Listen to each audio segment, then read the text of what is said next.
I, Donald John Trump. 2025 marked President Trump's return to the White House, an historic political comeback. America's decline is over.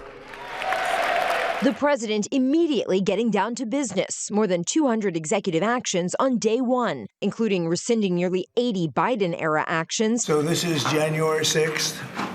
These are the hostages. And pardoning 1,500 people convicted of crimes stemming from the January 6th insurrection at the Capitol. The president put billionaire Elon Musk in charge of the so-called Department of Government Efficiency, created by executive order to cut federal spending. Trump giving Musk immense power to slash government jobs and eliminate programs and offices. The president implemented sweeping tariffs on nearly all trade partners. It's our declaration of economic independence. And sparked trade wars with China, Mexico, and Canada, leading to higher prices on some goods. The president following through on his campaign pledge to aggressively crack down on illegal immigration. The Department of Homeland Security claiming around 600,000 people have been deported through enforcement operations. So we're detaining them and we are throwing them the hell out of our country. Foreign policy dominated the president's agenda this year. His first trip overseas, a 3-country tour of the Middle East, where Arab leaders greeted him with lavish welcomes and pledged billions in investment in the U.S. The Trump Organization has extensive business ties in the Middle East, and Qatar gifted the president with a 747 luxury jet that the White House says will eventually be used as Air Force One. In February, an explosive meeting in the Oval Office with Ukraine's President Zelensky. Not in a good position.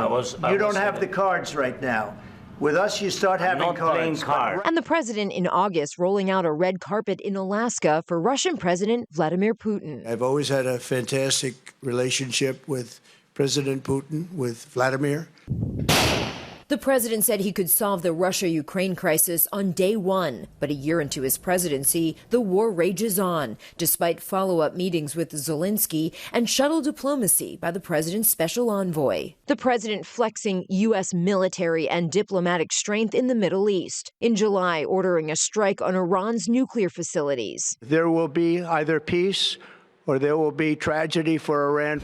And in October, traveling to the region to tout a ceasefire between Israel and Hamas and the return of the remaining hostages. Together we've achieved what everybody said was impossible. The White House facing questions on Capitol Hill about operations in the Caribbean against alleged drug traffickers. Democrats and Republicans calling for greater transparency. These boats may not have had any drugs on it. We will never know because they were blown to smithereens. The shocking assassination of conservative political activist Charlie Kirk. The president giving a posthumous Medal of Freedom to Kirk, a close ally who played a key role in his election victories. A fearless warrior for liberty, beloved leader who galvanized the next generation. Questions continue about the president's health. The president undergoing an MRI in October as part of a physical, his second this year. The president's physician says Mr. Trump remains in, quote, excellent health. And this fall, the longest government shutdown in U.S. history, 43 days. Senate Democrats pushing for weeks to extend expiring Obamacare subsidies. Tens of millions of people across the country will realize that their health insurance premiums, copays, and deductibles have skyrocketed beyond what's affordable because of Republican inaction. But ultimately giving up their demand and voting to fund the government. Democrats in November scored big wins in 3 key races: Virginia governor, New Jersey governor, and New York City mayor. Exit polls showing voters' top concern: affordability. The White House says President Trump will hit the road early next year to tout his efforts to bring down prices ahead of the midterm elections. But polls now show a majority of Americans disapprove of his handling of the economy. Erin Travers, ABC News, the White House.